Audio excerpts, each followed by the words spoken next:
New York স্টাইলের একদম perfect cheesecake বানানোর রেসিপি আজকে আপনাদের সাথে শেয়ার করছি।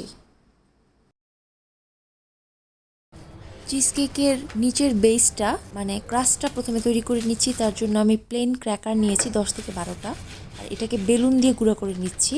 আপনারা চাইলে ওরিও কুকিও ব্যবহার করতে পারেন, কিন্তু ওরিও কুকিটা স্বাদে মিষ্টি হয়, এজন্য আমি এটা ব্যবহার করব না। আমি নর্মাল মিষ্টি ছাড়া প্লেন ক্র্যাকারটা ব্যবহার করছি। আপনারা চাইলে গ্রাহাম ক্র্যাকারও ইউজ করতে পারেন, বা হাতের কাছে যে কুকি জাতীয় বিস্কিট আছে সেটা ব্যবহার করতে পারেন।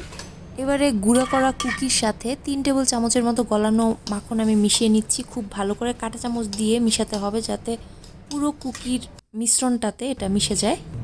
আমি এরকম চারকোনা শেপের একটা কন্টেনার নিয়েছি, আর চারিদিকে অ্যালুমিনিয়াম ফয়েল দিয়ে ঢেকে দিয়েছি। এতে করে কেকটাকে তুলতে আমার সুবিধা হবে। আপনারা চাইলে ননস্টিকের প্যান ইউজ করতে পারেন, সেটাকে এরকমভাবে অ্যালুমিনিয়াম ফয়েল দিয়ে ঢেকে দিতে পারেন।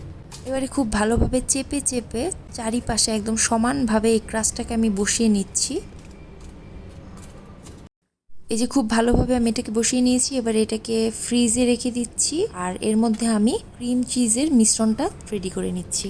প্রথমে ফিলাডেলফিয়া ক্রিম চিজটা নিয়ে নিচ্ছি 1 প্যাকেট। আপনারা অন্য ক্রিম চিজ ইউজ করতে পারেন। এটার পরিমাণ সম্ভবত 232 গ্রাম।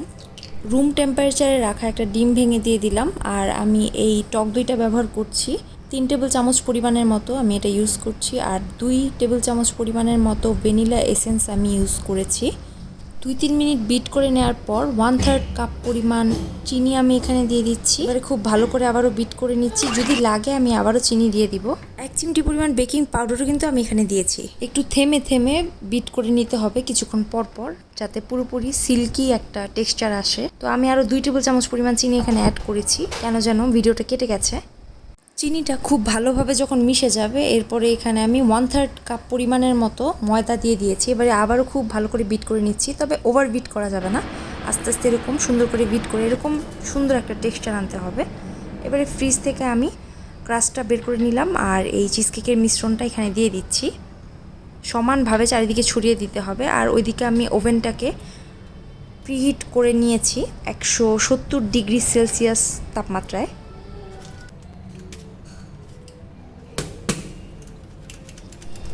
এবারে এরকম একটা চওড়া ছড়ানো কন্টেনারে আমি কেকের মোল্ডটা বসিয়ে নিলাম, আর এখানে একদম ফুটন্ত গরম পানি দিয়ে দিচ্ছি। এই পানি সহ ট্রেটা সহই আমি এই চিজ কেকটাকে বেক করব। প্রায় 30 মিনিট আমি এটাকে 170 ডিগ্রি সেলসিয়াসে বেক করব। 30 মিনিট পরে আমি টেম্পারেচারটা কমিয়ে এখন 150 ডিগ্রি করে দিলাম, আর 150 ডিগ্রি সেলসিয়াসে আমি এটাকে 10 মিনিট বেক করে ওভেনের ভিতরেই রেখে দিব। ওভেনটা অফ হয়ে গেছে, আর এটাকে এরকমভাবেই রেস্টে রেখে দিব যতক্ষণ না পর্যন্ত পুরোপুরি ঠান্ডা হয়ে যাচ্ছে।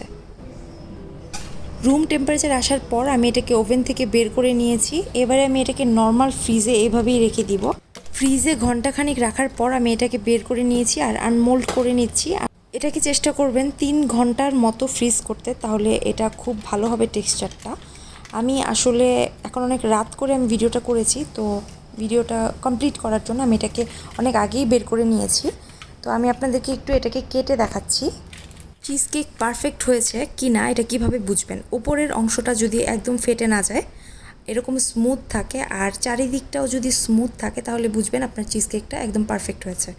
উপরে যদি কোনো ক্র্যাক থাকে বা চারিদিকে কোনো ক্র্যাক থাকে, তাহলে বুঝতে হবে চিজকেকে কোনো একটা উপাদান কম বেশি হয়ে গেছে। তো আমি যদি এটাকে আরও কিছুক্ষণ ফ্রিজে রাখতাম, তাহলে কিন্তু এটা আর ছুরিতে এরকম লেগে যেত না, একদম সুন্দর হয়েই বের হয়ে আসতো। আপনারা অবশ্যই চেষ্টা করবেন এটাকে মিনিমাম 3 ঘন্টা ফ্রিজ করতে। একটু ভিন্ন ধাঁচের খুবই মজার এই চিজকেকটা ট্রাই করতে পারেন এই ঈদে। আর রেসিপিটা যদি ভালো লাগে তাহলে কিন্তু শেয়ার করতে ভুলবেন না, আর অবশ্যই চ্যানেলে সাবস্ক্রাইব করবেন। ধন্যবাদ।